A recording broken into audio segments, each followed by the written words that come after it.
नमस्कार दोस्तों, स्वागत है आप सबका बहुत रहा इस अकेडमी में। आज का डेट है 29 अगस्त 2022 एंड डेली के करंट अफेयर्स के हमारे sources Assam Tribune and different other national dailies को भी हम लोग यहाँ पर फोकस करने वाले हैं। आगे बढ़ने से पहले let me tell you that PDF जो लिंक रहेगा वो इस पूरे सेशन का नीचे डिस्क्रिप्शन सेशन में लगा दिया जाएगा।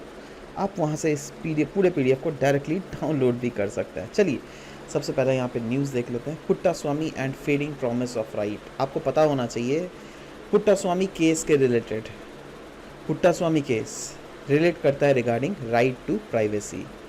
इसमें वर्डिक्ट दिया गया था दैट राइट टू प्राइवेसी जो है ये फंडामेंटल राइट है और अनडाउटेडली ये राइट टू प्राइवेसी जो है फर्दर एक्सट्रैक्ट किया गया from the theories of article 21 के अंदर जो दिया हुआ है right to life and personal liberty.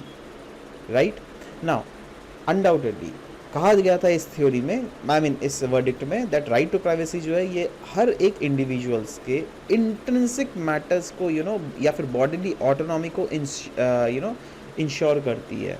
ठीक है, बट अगेन ये राइट टू प्राइवेसी जैसे डिफरेंट अदर आपके जाकर फंडामेंटल राइट्स है ना, वो भी एब्सोल्यूट नहीं है ना, वैसे ही राइट टू प्राइवेसी भी एब्सोल्यूट नहीं है। आप ऐसा नहीं बोल सकते हो दैट अरे भाई आप अगर टेररिस्ट हो और बोल सकते हो दैट अरे भाई राइट टू प्राइवेसी के अंडर आना, ना ना ना ना ना ना, एब्सोल्यूट नहीं है ना। समय के साथ साथ ये राइट्स भी चेंज होते रहते हैं, है ना।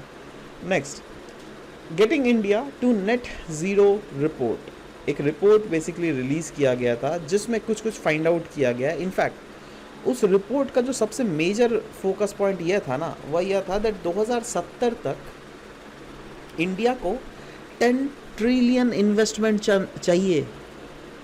अगर हमें ये target that is net zero emission target को अचीव करना है तो नाउ रिपोर्ट में क्या क्या फाइंडिंग्स है।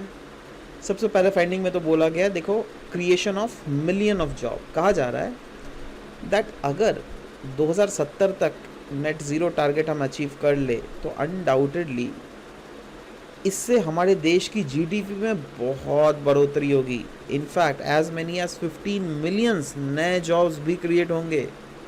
It is set to achieve 2015 target. कहा गया है देखो, अगर अभी देख लोगे इंडिया का आईएनडीसी का जो कमिटमेंट है ना 2015 में जो किया था, उससे तो शायद ही हम लोग आने वाले समय में उन टारगेट्स को अचीव कर पाए, बट कुछ ज़्यादा ही हमें होलिस्टिक और ज़्यादा ही टारगेटेड अप्रोच के तहत काम करना पड़ेगा। इस रिपोर्ट में एक चीज़ ज़रूर रिकॉग्नाइज किया गया है और वो है हिस्टोरिक रिस्पॉन्सिबिलिटी के रिलेटेड। कहा गया है जितना भी दुनिया में एमिशन अभी तक है उसमें हम लोग अंडर डेवलप्ड वर्ल्ड और डेवलपिंग वर्ल्ड को 100% दोष नहीं दे सकते हैं। इनफैक्ट एक हिस्टोरिकल रिस्पॉन्सिबिलिटी नाम की भी चीज़ होती है जिसके थ्रू हम ये बोल सकते हैं दैट यस, ये जो रिस्पॉन्सिबिलिटी है दुनिया में अभी जितना कार्बन है उसका मेन जो रिस्पॉन्सिबिलिटी वेस्टर्न कंट्रीज़ में लाई करता है और अभी वेस्टर्न कंट्री को ये इंश्योर करना है दैट वो टेक्नोलॉजीज़ को प्रोवाइड करे डेवलपिंग और अंडर डेवलप्ड कंट्रीज़ को, जिससे वो लोग भी इससे प्रॉपरली लड़ सके। Right. Next, India's Panchamrit pledge for COP 2026। अगर इसमें जो दिया हुआ था तो उसको भी हम लोग देख ही लेते हैं दोस्तों, क्योंकि देखो ये अल्टीमेटली मैं बार बार ही क्लास में भी बतलाता हूँ, यहाँ पर भी बतला दे रहा हूँ आप लोगों को। This is something which you need to remember by heart. Right, जैसे बोला जा रहा है that 500 gigawatt of non fossil fuel energy capacity by 2030। मतलब इसका एक एम यह था। दूसरा एम तो यह था दैट 50% एनर्जी रिक्वायरमेंट जो है 2030 तक रिन्यूएबल एनर्जी सेक्टर से हम लोग एक्सट्रैक्ट करेंगे।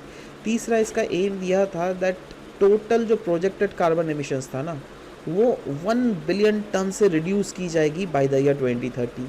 रिडक्शन ऑफ कार्बन इंटेंसिटी जो हमारी इकोनॉमी में 45% तक हम लोग रिड्यूस करेंगे, और वो किस से रिड्यूस करेंगे, किसके लेवल्स के अनुसार, 2005 के लेवल के अनुसार 2030 तक अचीव किया जाएगा target of net zero emission by 2070। Net zero मतलब कार्बन एमिशन जो होगा नेट वो ज़ीरो होगा। दैट इज़ जितना एमिशन हो रहा होगा उतना ही हम लोग कार्बन को एब्स्ट्रैक्ट भी, दैट इज़ सिक्वेस्ट्रेशन भी कर लेंगे। ठीक है, चलो नेक्स्ट दोस्तों, ये जेंडर पैरिटी एक्सेलरेटर से रिलेटेड यह न्यूज़ है।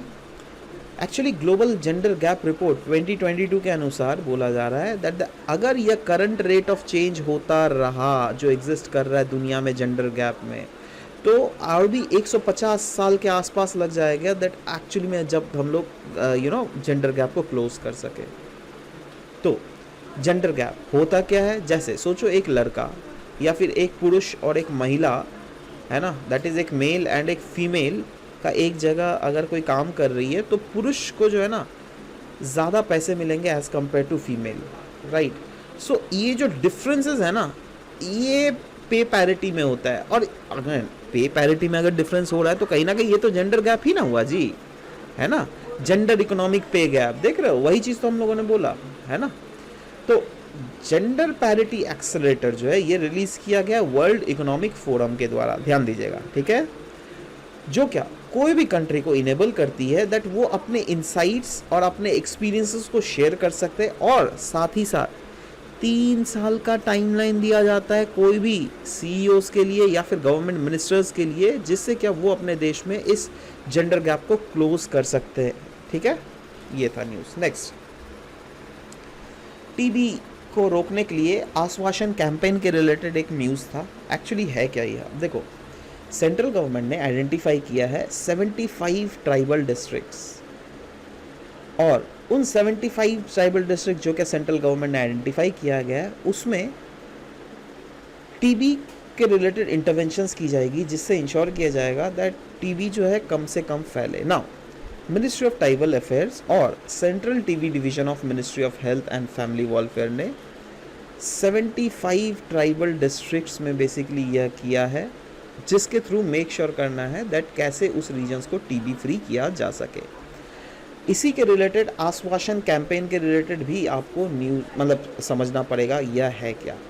अब मैं जो यहाँ पे पहले आपको बोला दैट सेंटर ने आइडेंटिफाई किया, ये आइडेंटिफाई कहाँ से कर लिया भाई, इसके लिए उन्होंने कैंपेन एक लॉन्च किया था और उसका नाम था आश्वासन कैंपेन। ये कैंपेन इसीलिए था जिससे कि टीबी के केसेस को डिटेक्ट किया जा सके अक्रॉस 174 ट्राइबल डिस्ट्रिक्ट्स, और इसके लिए डोर टू डोर स्क्रीनिंग किया भी गया। पता है स्क्रीनिंग कैसे किया गया था, इस जाकर डोर टू डोर जाकर वर्बल स्क्रीनिंग की गई थी, जिसमें अराउंड 3 करोड़ लोगों को स्क्रीन किया गया, जिसमें around 3,82,000 that is around 4 lakh के आसपास लोगों का आइडेंटिफाई किया गया है in the form of presumptive TB, है ना। और इनके ऊपर फोकस लेकर बेसिकली इंटरवेंशंस की जाएंगी आश्वासन कैंपेन के अंतर्गत। ना आपको पता होना चाहिए दैट इंडिया का कमिटमेंट टीबी के रिलेटेड क्या है। टीबी के रिलेटेड हमारा कमिटमेंट यही है दैट 2025 तक जो है हम इस टीबी को एलिमिनेट कर देंगे, है ना, और 5 years ahead of the global target. Global target क्या है वर्ल्ड हेल्थ ऑर्गेनाइजेशन का 2030, बट हमारा टारगेट यहाँ पर है 2025। नेक्स्ट, चाइना ने प्लेज किया है दैट चाइना श्रीलंका को सपोर्ट करेगी यूनाइटेड नेशंस के एचआरसी सेशंस में, that is human right commission के जो सेशन बैठने वाला है ना।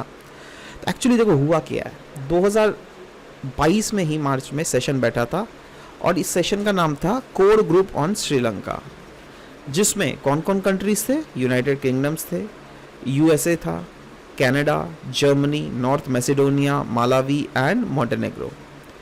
इन्होंने नोट किया था that surveillance and intimidation of civil society persist हो रहा है श्रीलंका में, डिटेंशंस हो रहे हैं, थ्रेट्स एंड इंटिमेशंस और टू जर्नलिस्ट प्रोवाइड किए जा रहा है। तो ये सब देखते हुए कहीं ना कहीं दुनिया कंसर्न है, इसीलिए ये कोर ग्रुप ऑन श्रीलंका बैठाया गया था। और अभी जो इस कोर ग्रुप का फिर से गठन होने वाला है, तो उसमें चाइना ने आश्वासन दिया है दैट चाइना लेकिन श्रीलंका को सपोर्ट करेगी, राइट। तो वही चीज़ बोला गया है। Upcoming human right council session जो कि जेनेवा में होने वाला है, एक रेजोल्यूशन पास किया जाएगा ऑन श्रीलंका, और उसी को चाइना ने बोला है दैट श्रीलंका को यहाँ पर फुल सपोर्ट मिलेगा। अब पहले भी लेकिन चाइना ने श्रीलंका को सपोर्ट किया हुआ है, बट पहले वाले केस में लेकिन इंडिया ने एब्सटेन किया था, ये आपको ध्यान में रखना पड़ेगा, ठीक है। तो ये जो दुनिया में चल रही है जो भी इंटरनेशनल रिलेशंस में, वो सब चीज़ें हमें समझना पड़ेगा, ठीक है। यूएनएचआरसी है क्या, इसका हेडक्वार्टर जेनेवा स्विट्जरलैंड में है। इसको रिकॉन्स्टिट्यूट किया गया था, इसके एक प्रीडिसेसर एक अपना ऑर्गेनाइजेशन था, और इसका नाम सिर्फ अलग था, United nation commission on human right, ठीक है। अब नाम चेंज करके किया गया है। अब कंपोजिशन इसमें अगर देख लीजिएगा 47 मेंबर्स है, है ना, कोई भी टाइम में। एंड ये जोग्राफिकल रिप्रेजेंटेशन के बेसिस पे काम करती है, दैट इज़ यूरोप से इतना, एशिया से इतना, नॉर्थ अमेरिका, साउथ अमेरिका, तो इस टाइप से जोग्राफिकल रिप्रेजेंटेशन के तहत काम करती है। Each elected member serve for a term of 3 years, हर सेलेक्टेड मेंबर्स को 3 years का टर्म्स काटना पड़ता है।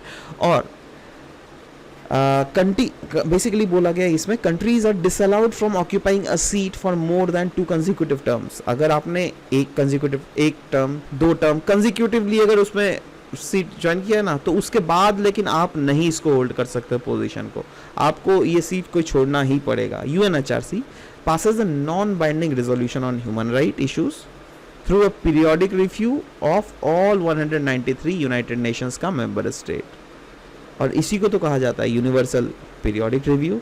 ठीक है, तो बाई चांस अगर कभी यूनिवर्सल पीरियोडिक रिव्यू के बारे में भी क्वेश्चन आ गया ना, so then you can go for it.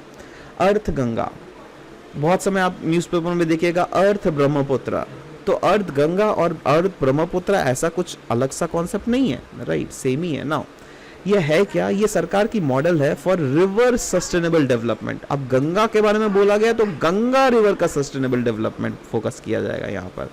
ठीक है, नाउ एम क्या है, एम यही है दैट आने वाले समय में जो जीडीपी में इंटीग्रेशन हो 3% का, due to the economic activities in and around Ganga, है ना, और इसको जलमार्ग विकास प्रोजेक्ट के अंडर ही इंक्लूड किया गया है।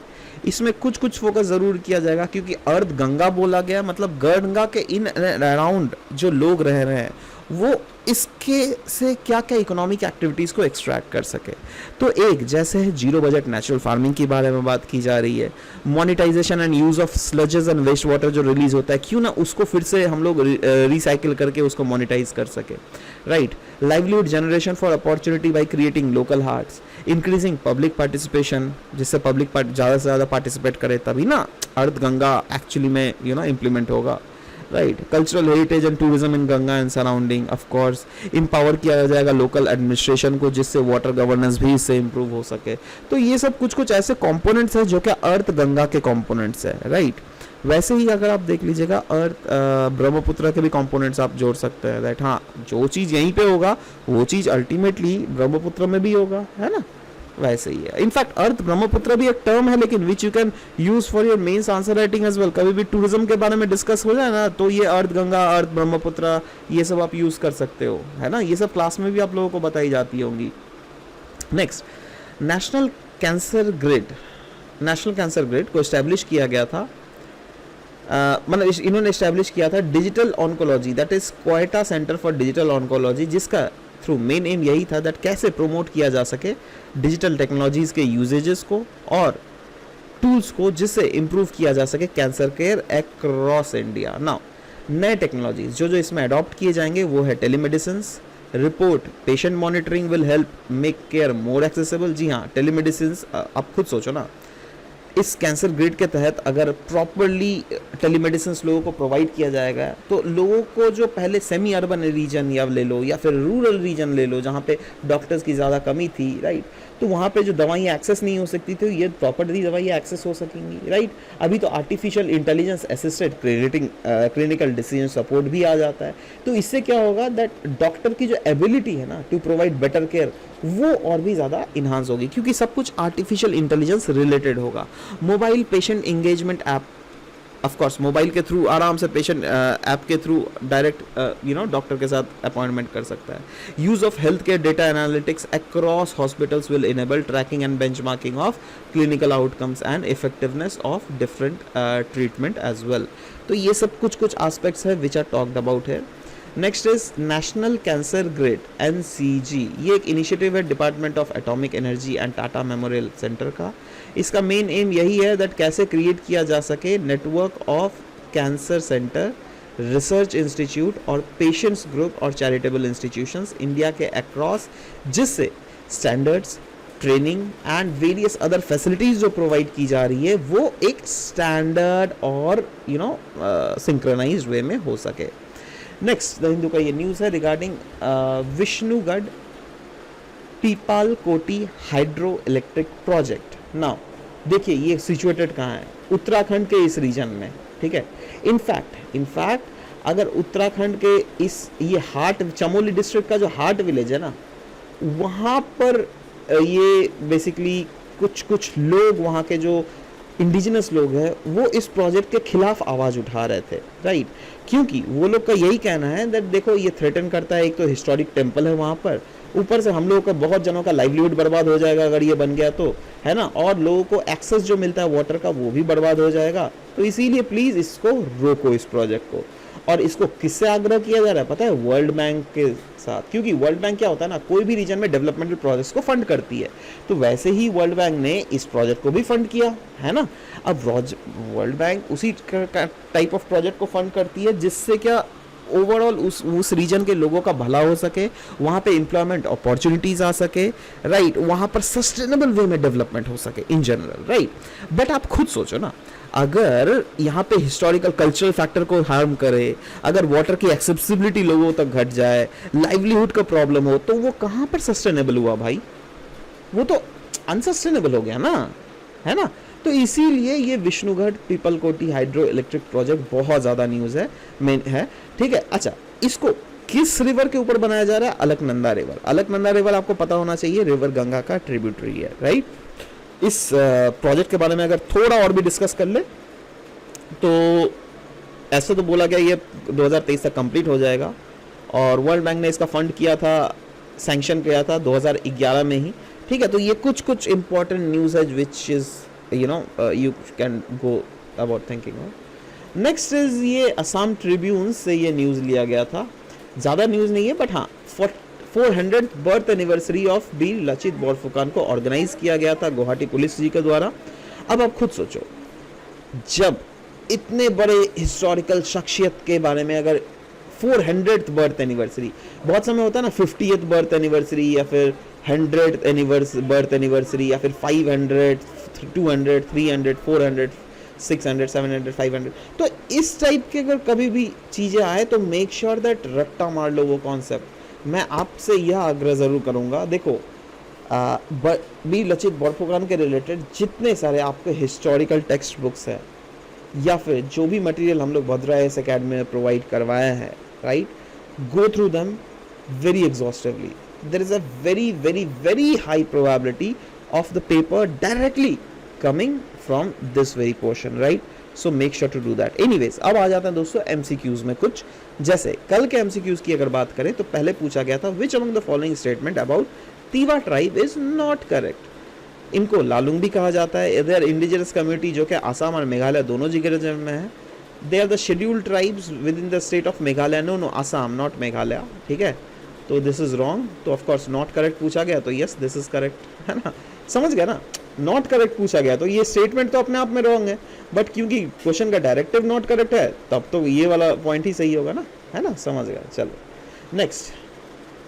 नेक्स्ट क्वेश्चन था disqualification of MP and MLAs under the constitution, जिसमें 2 स्टेटमेंट दिए गए थे। चलो वही बहुत ईजी है, ये तो मतलब पॉलिटी से दिया गया, so again B is the correct answer. Next is which one of the following is covered under the battery waste management rule, हम 2022, इसमें हम लोगों ने एग्जॉस्टिवली आर्टिकल भी डिस्कस किए थे जिसमें of course all the 3 are the correct answer, right.